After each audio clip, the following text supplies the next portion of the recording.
You're listening to Victory Baliwag. We hope that this message encourages you today. Let me invite everyone to stand as we give reverence to the reading of God's Word. So if you have your Bibles with you, open it on Matthew chapter 6. We'll be reading 3 verses from 16 to 18. So kung gagamitin niyo po yung Bible dito, I think it's on page 473. So we have worshiped God through singing. So at this time po, we will be worshiping God through the reading of His Word. Okay, let's read. It says in Matthew chapter 6, verse 16 to 18. And when you fast, do not look gloomy like the hypocrites, for they disfigure their faces, and that their fasting may be seen by others.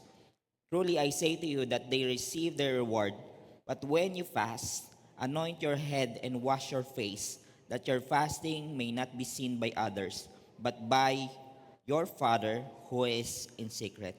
And your Father who sees in secret will reward you. God bless the reading of the Word. Let's pray. Father God, we thank you for gathering us into this place to honor you once again by hearing your Word, living in it, and we ask of you, Holy Spirit, dwell in us. Give us wisdom, open our eyes to see, our ears to hear as we receive your message for us today. In Jesus' name we pray. Amen and amen. You may now take your seats. And so habang umuupo po kayo, batiin niyo po ang mga taong wala dito. Wala na ako maisip eh. So, again, welcome po sa ating 6 p.m. service. Sino po dito bago kayo sa 6 p.m. service? And bago po tayong lahat dito kasi last week wala namang 6 p.m. service. Pero dati, meron. So, ito ay bago na lumang service. So, ito daw ang service na ginawa para sa mga taong puyak lagi. So, not to judge, pero I think this is the answer prayer for us to serve more people. Siyempre, baka meron tayong mga friends na hindi available on the time of our services. Again, this is the effort of the church for us to be faithful in making disciples. So, by the way, andyan, isa po ako sa mga pastor dito sa Victory Baliwag. Kung bago po kayo dito, ayan, we are very much in gladness and in joy na nandito po kayo at sinasamahan kami. So habang nakikinig po kayo sa akin, pagdasal nyo rin po yung boses ko, malapit na po siyang ma-expire. Nakaka 4,575 na yata ako. Ang limit ko lang 3,000. So kung may mga sobra po kayo, bigay nyo po sa akin para po makatapos tayo. So by the way, again, kahit na bago yung service natin or kahit na patapos na yung series natin, nasa bagong time slot tayo ng service. Pero again, wala namang kinalaman yun kasi we always have recordings or anything. O pwede rin kayong mag-time travel pabalik para makita nyo yung mga ibang nakaraan na theme natin on this series. So by the way, we are now landing our series still titled Rhythms of Grace. So for those na bagong salta dun sa series, and so just to explain the series, this is about spiritual discipline. So hindi natin maiintindihan ang spiritual discipline without us really understanding what grace is. So grace are the things that are given to us that we are not worthy of. Hindi tayo worthy ng mga bagay na ibinibigay sa atin. That is grace. Grace period, grace deadlines, or grace anything. So gift. Ang difference niya sa mercy, ang mercy kasi is something that is we are worthy of, pero hindi binigay sa atin. So anong example nun? The wrath of God. We are worthy of the wrath of God, and yet it was not given to us. So again, that is how the difference or the dynamics between grace and mercy is. So bakit merong rhythm? So the rhythm explains Or kapag titingnan nyo yan, by definition, sa Google or sa dictionary, it is a repeated pattern of a sound or a movement. So, maririnig nyo yan sa music, there's a pattern of sound. Makikita nyo rin naman yan when kapag nag-exercise kayo, may rhythm.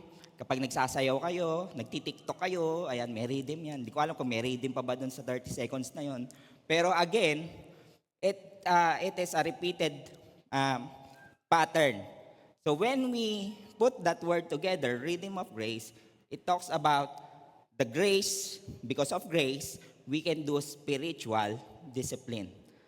So medyo taliwas siya dun sa belief na the reason why we do spiritual discipline is for us to earn the favor of God.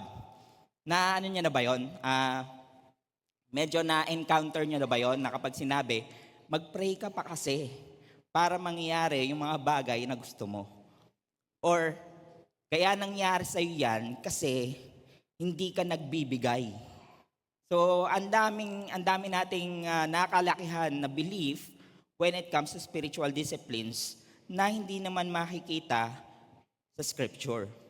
So, again, this is the effort of our church for us to be more into the scripture when it comes to our belief, lalo na sa mga action na ginagawa natin. Kasi baka naman mamaya, yes, we read, and yet, we misinterpret the things that God is saying to us. So that is the rhythm of grace. So that when we understand grace, that these disciplines are not a duty anymore, but a delight. Hindi na siya trabaho. Kasiyahan na siya para sa atin. Kasiyahan na magbigay, kasiyahan na mag-pray, kasiyahan na mag-fast, kasiyahan na pumunta ng service, kasiyahan na mag-one-to-one, mag-victory group. Hindi na siya burden. So by the way, marami po tayong spiritual disciplines, pero just for us to be faithful on our pericope or on our verses on this theme, we are going to talk about, or we have talked about giving, praying, and today we are going to talk about fasting. So again, if you want to explore or you want to hear giving and praying, so meron po tayong mga recording, or gusto nyo talaga mag-time travel, bahala po kayo.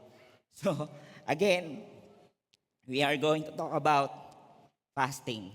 When you fast. Nako, yung iba, gustong-gusto yung giving, gustong-gusto yung praying. Lalo na yung fasting. Sino dito gustong-gusto mo mag-fast? Sobrang gusto mo mag-fasting, inaaya mo pa yung kaibigan mo, tara, fasting tayo. Meron ba ganon? Sino dito gusto mo ng fasting? Mag-fast. Ayan. Hindi ko alam, hindi ko nakikita kung may nagtataas ba or what. Pero hanap po kayo ng lulukohin ninyo. Hindi, biro lang. For us, Filipinos, as a nation who loves to eat, napakahirap po nito. Baka ako lang. So ayon sa survey na inimbento ko lang, tayo daw po mga Pilipino ay mahilig kumain. Alam niyo po yun, we always find ways to eat. May problema ka, tara kain tayo. Wala kang problema, tara kain tayo. Marami kang ginagawa, tara kain tayo. Wala akong magawa, tara kain tayo. May ngipin, tara kain tayo. Wala, kain tayo. So lahat ng rason, there's always a reason for us to eat. But when we talk about fasting, the difference of fasting on other spiritual disciplines is the way it hurt us. Sinasaktan tayo ng fasting. Paano? It hurts us physically. Sino ba naman dito ang gusto mo ng feeling na nagugutom ka? Tama ba? Parang yung iba sinasabi, teka, nasasaktan din naman ako kapag nagbibigay ako. Hindi ko alam, pero I'm talking about the physical hurt. Yung talagang nararamdaman mo. Kung sumasakit ang puso mo kapag nagbibigay ka, hindi ko alam, nandiyan ba yung nandiyan ba yung wallet mo or what. Pero I dare to say that fasting is the type of spiritual discipline that differs it is because of the way it hurts us. And again, at this time, we will be exploring what Matthew chapter 6, verse 14 to 16 tells about fasting, or 16 to 18, by the way. So first, let us answer the question, what is fasting? Alam naman po natin yan. Baka kasi mamaya, fasting tayo ng fasting dito, hindi pala pare-parehas yung definition natin ng fasting. So, if you look at it, there's a definition. Ang sabi dito, fasting, the act of refraining from food or drink to a specific period is practiced from various reasons, including health, religious, or ethical purposes, and can be complete or partial, short, or long-term. Huwag niyo na pang picture, huwag niyo na pang in-note kasi ginugel ko lang yan. So, iyan po ang pwede natin gawin na definition when it comes to general idea. Kasi we are not just speaking because we are Christian, we are speaking for everyone. So, alam ko po at some point in your life, nakapag-fasting na kayo. It can be because of health. Baka mamaya, magpapakuha kayo ng dugo, di ba? Kapag yata kasama yung cholesterol or what. Ang dalas kong magpakuha ng dugo, pero nakalimutan ko. No? So, merong fasting. So, para mas ma-accurate yung lab result. Or, if, ayun, naalala ka na kapag may lipid profile. Ayan. Or, kapag pag nagda-diet, di ba, merong intermittent fasting, meron pa silang tinatawag na ratio or anything. So, merong kinalaman sa health. Pwede namang ethical purposes. Baka it's a form of respect to other culture kasi hindi naman natin alam yung kultura ng ibang bansa. Baka mamaya, bago ka pumasok ng bahay, kailangan mo mag-fasting. I don't know the specifics, but it can be an ethical purpose. Or the way it affects our belief. So masyadong malawak yung fasting na word. So we will go or zoom in to our idea of what fasting in our belief. So, papabawain natin, or we will narrow down that general term, fasting. So, fasting, if you look at it in the ancient times, so medyo balik tayo dun sa history. So, hindi ko lang nailagay, pero it is a temporary abstention from nourishment on religious grounds. In yung way nila. And it is found in almost all religion or in any form of religious belief at that time. Even Gentiles, even at the Old Testament times, yung mga Egyptians nga, ang ginagawa ng mga Egyptian is, yung mga priests ng Egypt, nagpa-fast sila bago sila mag-enter sa sanctuary. So, yun yung ginagawa nila. So, yung iba naman, nagpa-fasting dahil sa takot nila of what they call demonic infection. So, yun yung idea nila ng fasting para maano sila, maging safe dun sa infection. There's also a belief that prepares the way for ecstatic revelation. Yung iba, nagpa-fast, other belief is they are fasting for them to be prepared of the revelation of their deity, of who they believe in.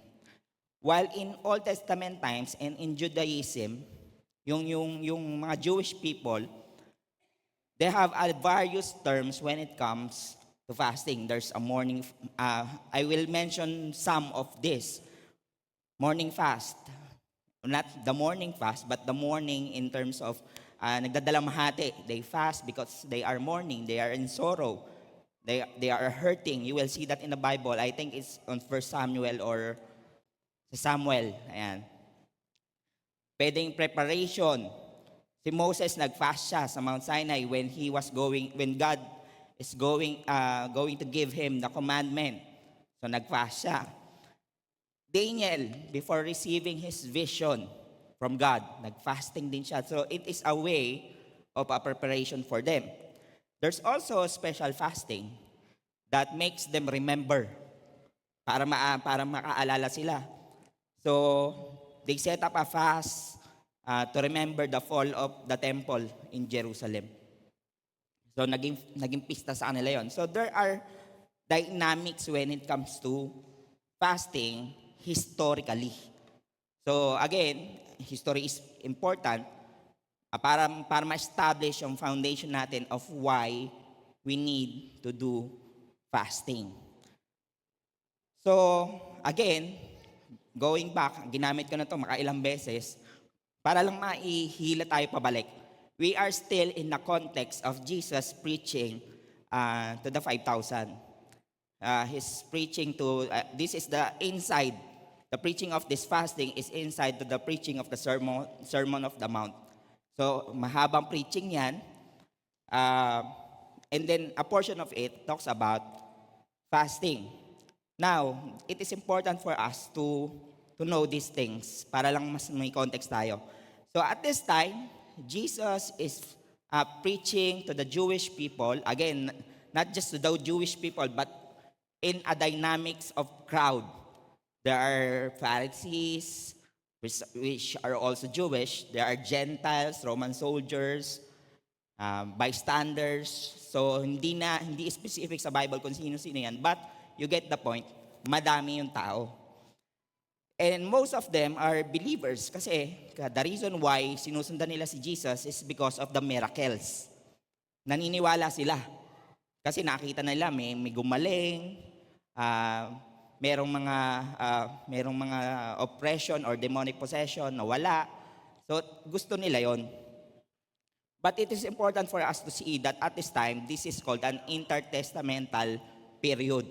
So ano yung term ng intertestamental period? Ngayon, ang alam niyo po, ang dulo ng Old Testament at ang unang-unang page ng New Testament, ang pagitan po na yan ay 400 years.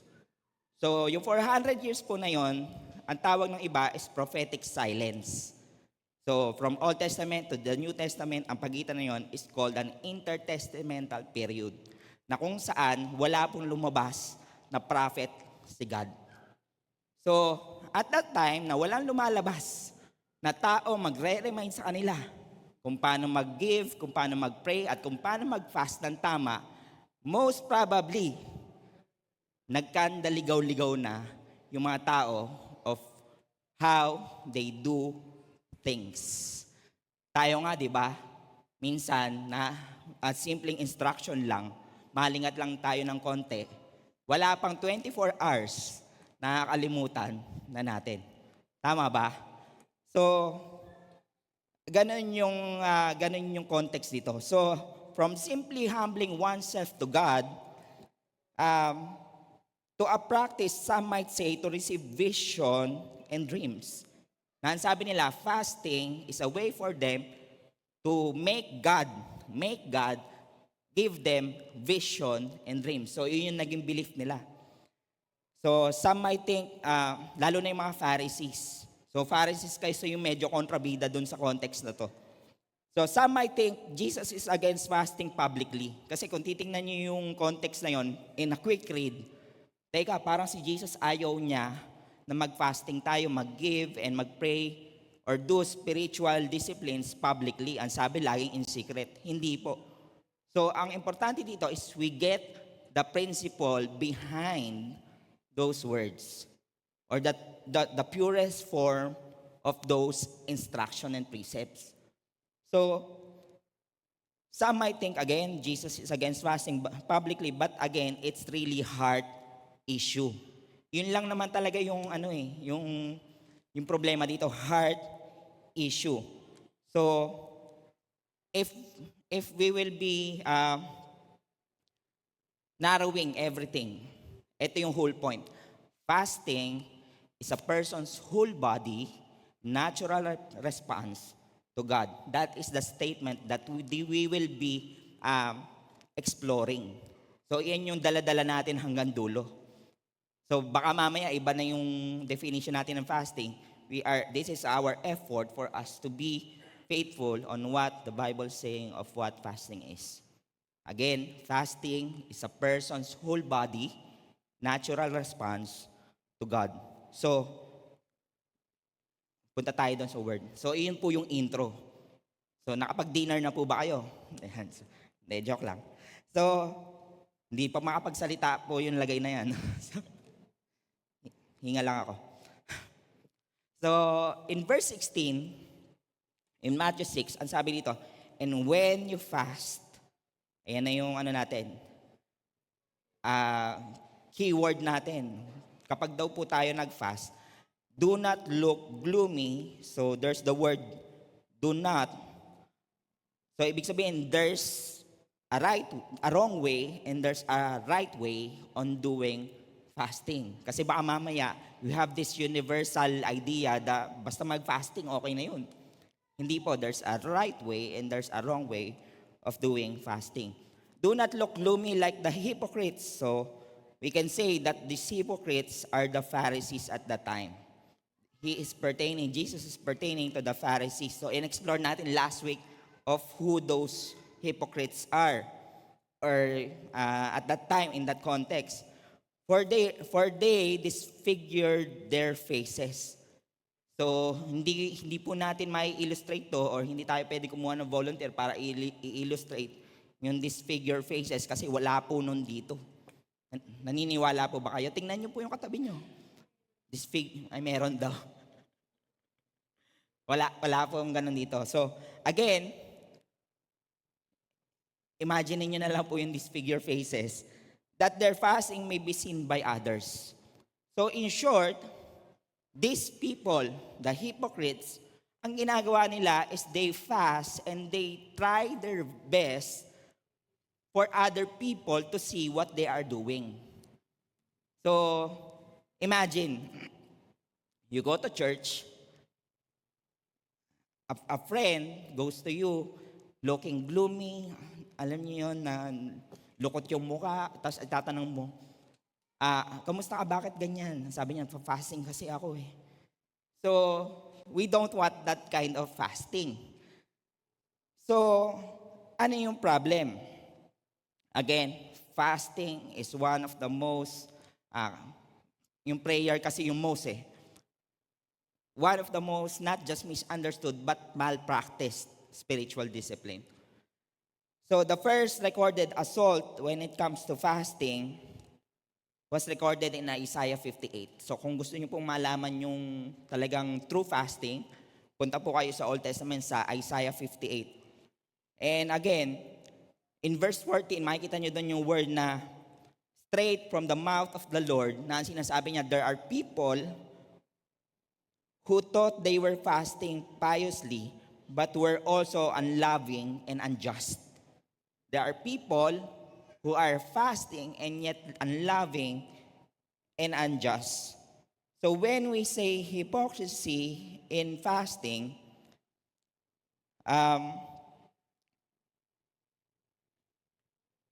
the agenda is different. Siguro yun yung pinakamabilis nating definition of this. Kapag iba yung agenda mo on being closer to God in fasting, then we miss the mark. Naalala ko nga parang yung word na miss the mark, pag tinignan nyo yan sa Hebrew, it is called sin. So anyone who missed the mark is sinning. So I read this on a book. I forgot the title. And sabi dito, the rule to follow is a simple one. Fasting, like all spiritual disciplines, is designed to develop love of God and love of others. Kung maalala nyo yung love God, love others, it is the most important commandment. So the reason why we fast is for us to be loving God, loving others. If it is not doing that, something is wrong. If our fasting is just, iba yung nagiging resulta nito, other than loving God and loving others, then there is something wrong. So some of which, I will not mention everything, but some of which is number one, gusto natin ng atensyon. Just like dun sa verse They wanted people to see that they are fasting. Hindi naman nila gusto siguro na lumapit kay God. They want people to see them. In fact, if you look at it on extra biblical account or sa history, yung mga Pharisees, itinapat yung fasting day nila ng Monday at Thursday. So if we look at it, Monday and Thursday, historically, are the market day of the Jewish people. Araw ng palengke, na kung saan maraming tao, ang ginagawa nila, pumupunta sila sa streets at pinapakita nila na sila ay nagpa-fasting. So, they just wanted attention. Next, manipulation. Some Christians, wala dito.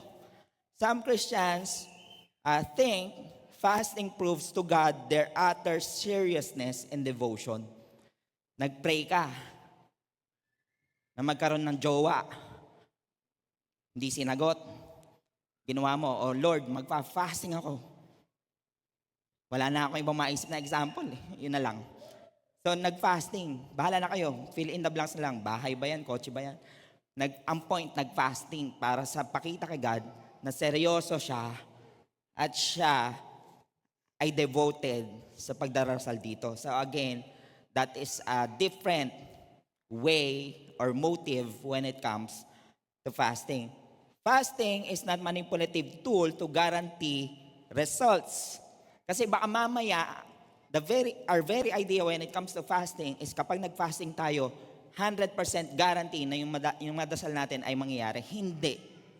So ako na po yung nagsasabi, hindi. Kung balak nyo pong mag-fasting mamaya, at meron kayong dasal na gustong mangyari, pwede namang oo, pwede namang hindi. Again, it is God who is in control. Pero kung yun lang rin ang motibo nyo, wag na po, magsangyupsal na lang po kayo. Pero check nyo po yung BP nyo. Ayan. So, magsangyupsal mamaya. No? Titingnan nyo po yung mga Facebook profile nyo, titingnan ko yung mga My Day nyo, kung sino po ang magsasangyupsal. Anyway. So God cannot be manipulated. Alam po natin yan. We cannot twist His hands or badgered into giving us what we want. So, when it comes to manipulation, hindi lang naman si God yung minamanipulate natin. Sometimes, we try to even manipulate other people. Diba? Mag-fasting ka kasi.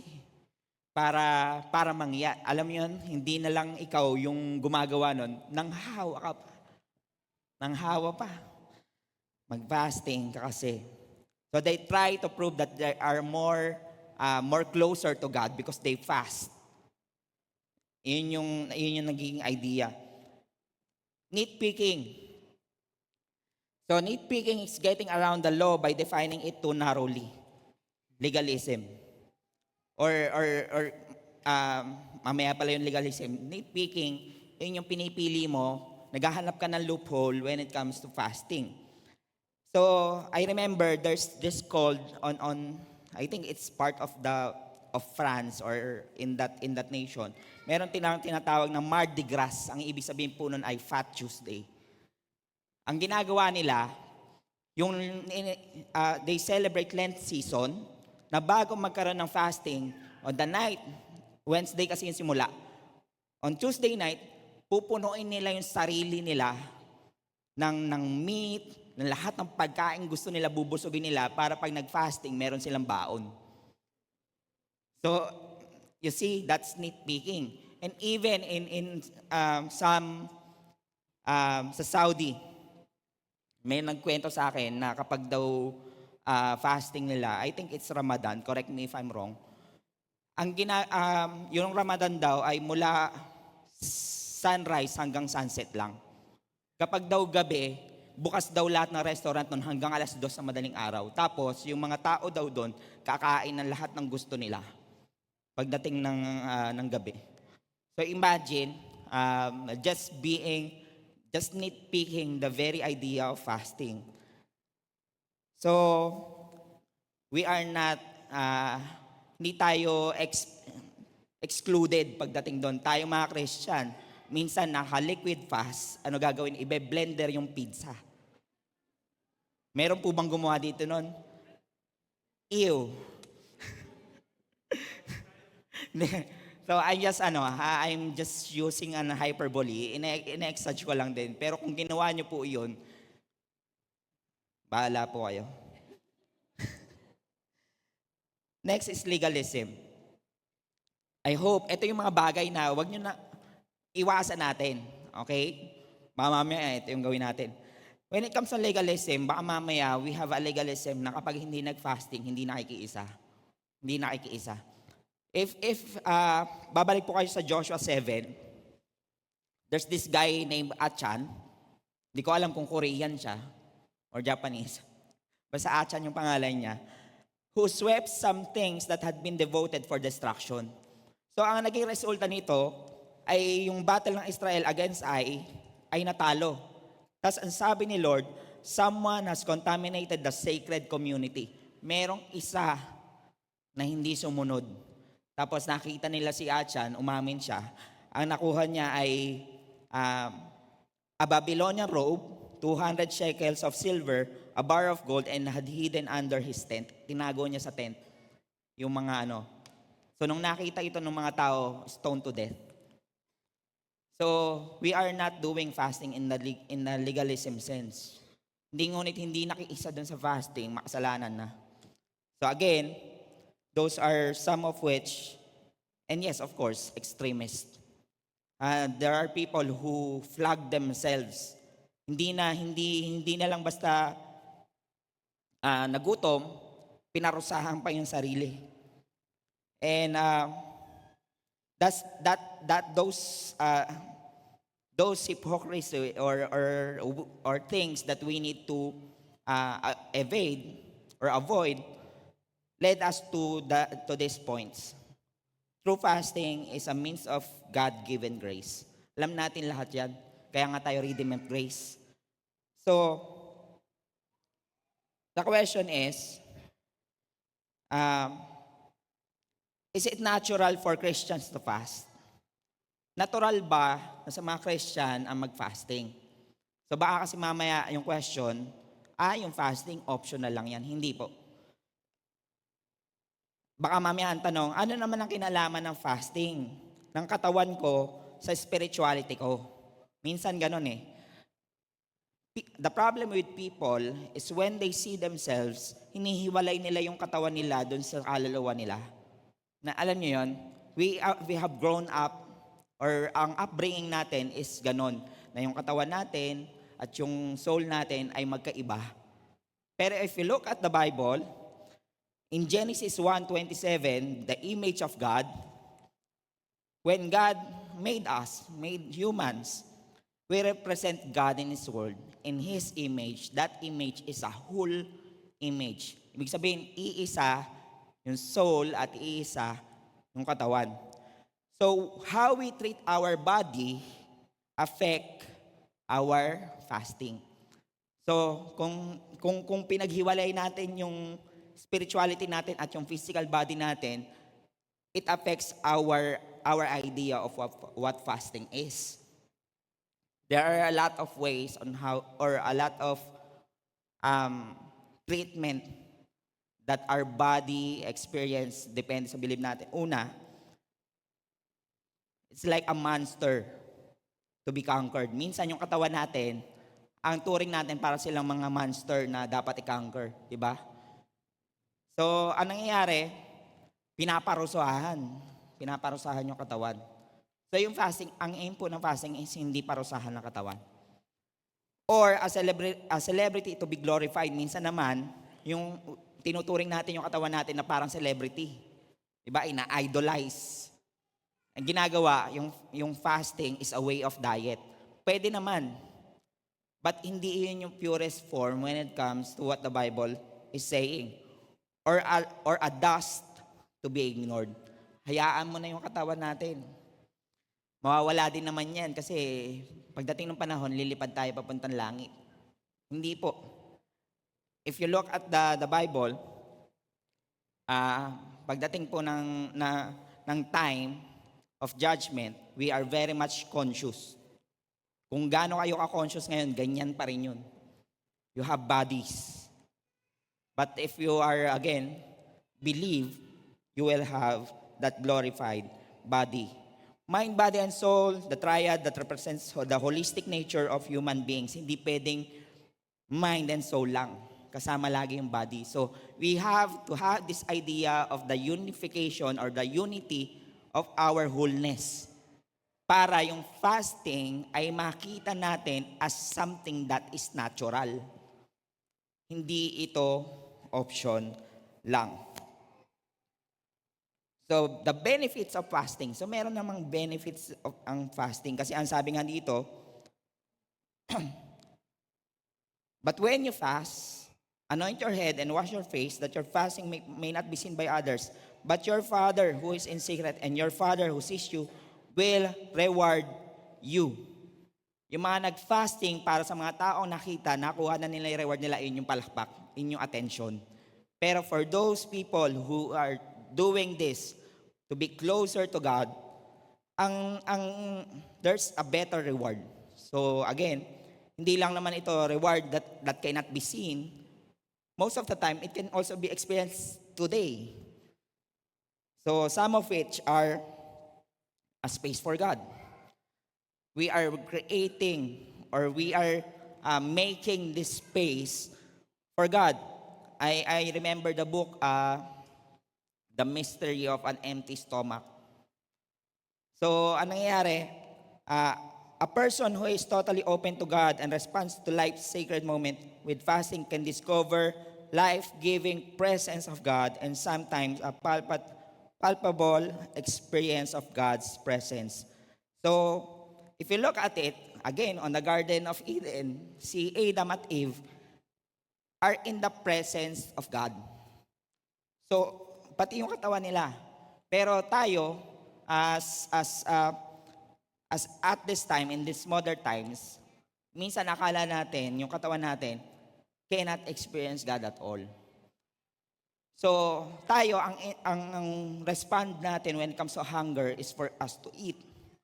Pero if we break through that barrier, ang naiisip na natin, believe it or not, kapag nagfa-fasting na kayo, your whole body will shift. Try it. So, yun yung pwede nating idea of what the space for God is. You will have this wisdom.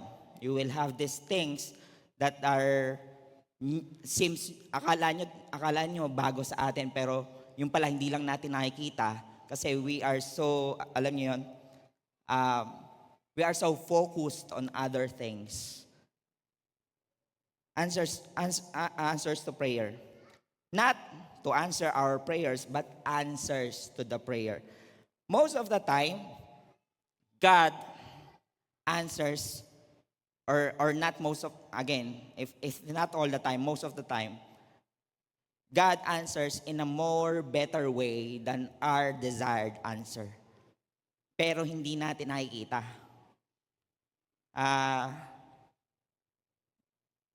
Ang daming testimony na yung iba mag-a-abroad dapat, yung iba pupunta dapat sa ganitong lugar. Pero yung prayer nila, yung mas better pala yung sagot ni God. So, may naisip ako example pero hindi ko sasabihin kasi hindi ako napagpaalam. Pero again, you get the point. So, answers to our prayer, it will come to a point na oo nga parang ito yung sagot ni Lord dun sa dasal ko. Mas better pala. So, it gives us the freedom from idols. Si Apostle Paul, ang sabi niya in one of his letters, he is beating his body to subjection. And again, fasting reveals things that controls us. When you fast, you desire for things that controls you. So kapag nag-fasting tayo, tapos ang idea natin, tagal naman matapos. Kailan ba ako kakain? Iba nandadaya pa, 1 meal a day, tapos ang in-order, 2 super meal. Wala po akong pinaparinggan sa inyo, ako po yun. Ganun po ako dati. Meron pang time, 2:00 ng madaling araw, kinagat ko yung hotdog doon sa rep. Dati pa po yun, pero pagdasal niyo po ako, wag kong gawin ulit. Anyway, so again, freedom from idols. It's not just food. Minsan, it reveals to us, minsan nga, di ba, I'm not a firm believer of social media fast. Kasi abstinence of food yun sabi sa Bible. But if it indulge you, if it's your sacrifice, go ahead. We are not legalistic about this. But again, if you want to be accurate, it's about food. Justice for poor. There's a church in somewhere in somewhere there na ang ginagawa nila when they fast, yung mga natitipid nila, they give to the poor. Lastly, a reminder, fasting is not an instrument that can be utilized to get what we want. Instead, we need to put each of these benefits of fasting into a larger context of fasting. A larger context of fasting. Each of these benefits emerges out of a response to some kind of sacred moment. The question is, do you fast? Second, true fasting is a result of relationship with God. Again, a result of relationship with God, not to win the relationship with God. So if you look at it, the way Jesus addressed God is Abba, Father. The relationship was there all along. So, baka kasi mamaya ang tanong natin, yung fasting, gaano ba kahaba? Ano bang klase? Gaano kahaba? Hindi po clear yung Bible of, again, it's between you and God. Kasi in Judges, there's fasting 1 day. In Esther, there's 3 days. In 1 Samuel, there is 7 days. All throughout the Bible, iba-iba yung dynamics when it comes to how long. So, kung gusto niyo po, 2 taon, wala pong problema. Hindi ko po alam pero if magiging lang naman ako, legalistic about this, everyday po nagpa-fasting ako. Kasi meron akong gamot ng 4 p.m., 2 hours before, 1 hour after. Walang tubig, walang pagkain. Kaya po mahirap umattend ng mga ng mga kasal, hindi makakain, tatanungin ng tao, mag-explain ka na naman. Anyway, so this is not about that. Kasi baka mamaya isipin natin, tagal nang hindi ako nagbe-breakfast, di na ako sali dyan, di na ako magpa-fasting. Dati na ako nagpa-fast. So it's not about that. It's about the relationship with God. So the tendency is to think that God will love us if we change. But God loves us so that we can change. So the idea of things that we are doing is because we are changed already. We are already in relationship with Him. So that contradicts the penitential practices na mangyayari sa mga susunod na araw. So the challenge is, does your fasting reflect your relationship with God? Minsan nagkukumparahan pa ng fasting. Ano fasting mo? Ganyan na lang din ako. Sabay tayo. So wala pang problema dun sa communal fasting. But again, I hope that it reflects our very relationship with God. Lastly, true fasting is an expression of our dependence to God. So, just like in prayer, fasting is always accompanied by prayer. Hindi po pwedeng fasting lang. Laging merong prayer. Kasi makikita niyo po yan sa Jeremiah 14:12 na yung kasi or else magiging iba yung agenda or reason of why we fast. Repentance is necessary when it comes to true fasting. The reason why we fast is because it is natural to us, but sin make it unnatural to us. That is why we need to repent. So again, that doesn't cancel the efficacy or the effectiveness of forgiving, healing, or anything that we desire of, But the main thing when it comes to fasting is we need to be repentant about who we are. And lastly, the submission to God. Yun yung tatlo na yun. That is dependence to God. So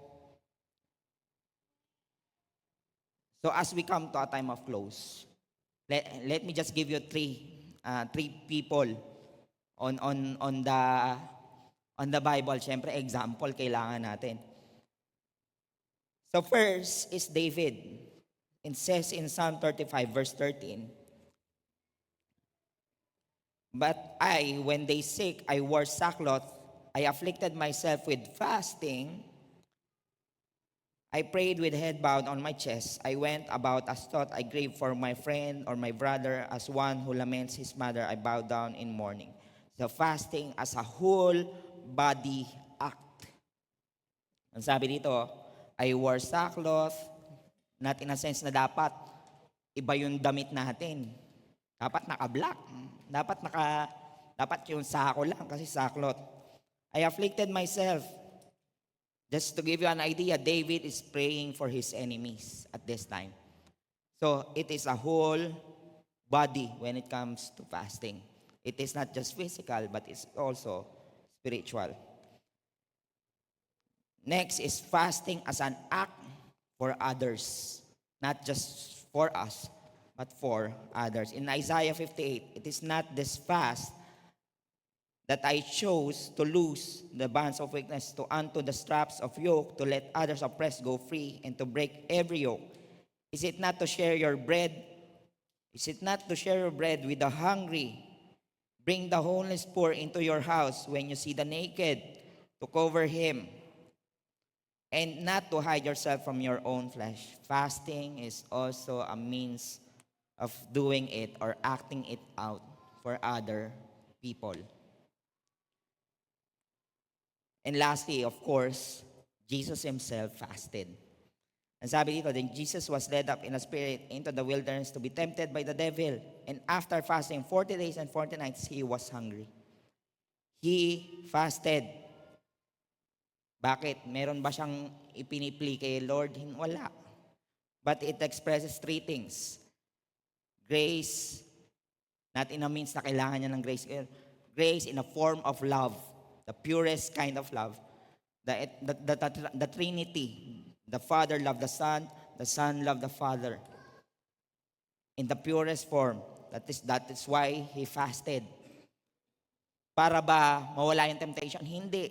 Yung temptation, lumalabas yan kapag meron kang tamang ginagawa. Second is relationship with the Father.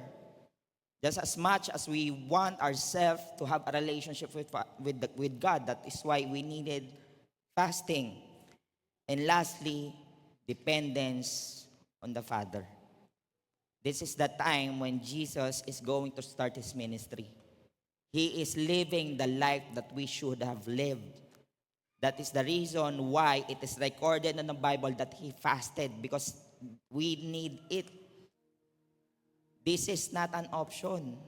Ang mahirap po sa atin is we nitpick on the things that are desirable to us. And yet, we cry out to God, Lord, bakit hindi kita maramdaman? So, friends, I hope that at this time, we get a deeper sense of what fasting it is. So, let me invite everyone to stand as we come to a time of worship and really ask God, should I fast? What kind of fasting? I want a relationship with you. That's why I want to be disciplined. Let's worship God.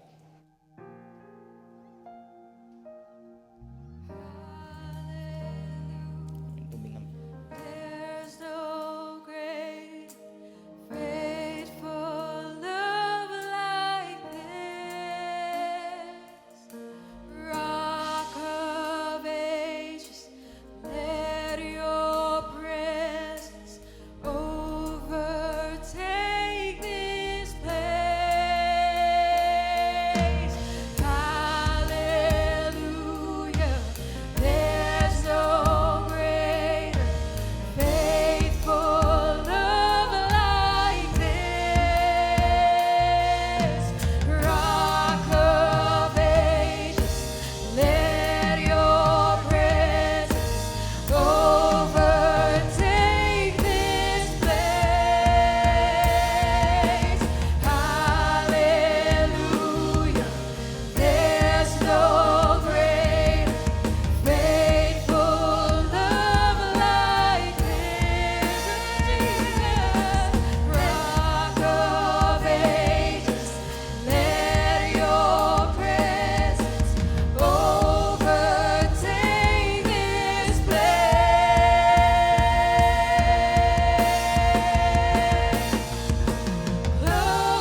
Alam niyo po, while preparing for this sermon, I was looking through the internet and looking for illustrations.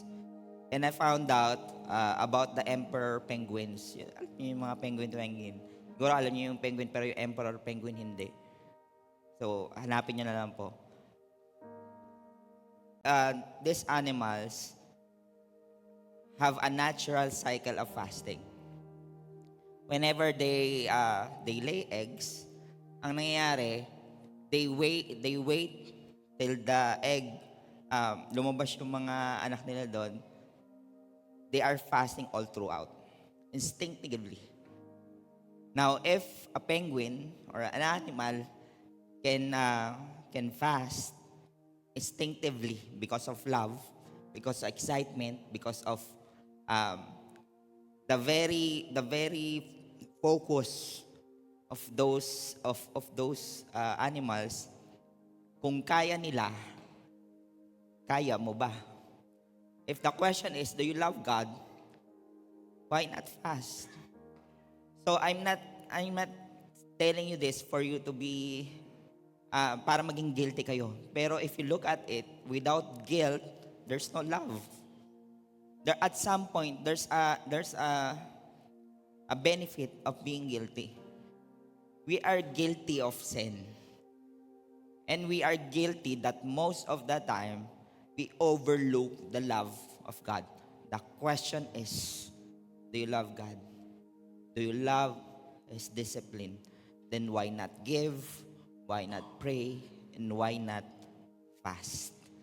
So again, if you believe in those things, will you raise up your hands to the heaven as we pray? Father God, just like the song says, closer. We pray that through this discipline, we will be closer to you. Not in a sense na malayo ka. Hindi lang namin nakikita. Lord, we pray the Holy Spirit, again, open all our senses.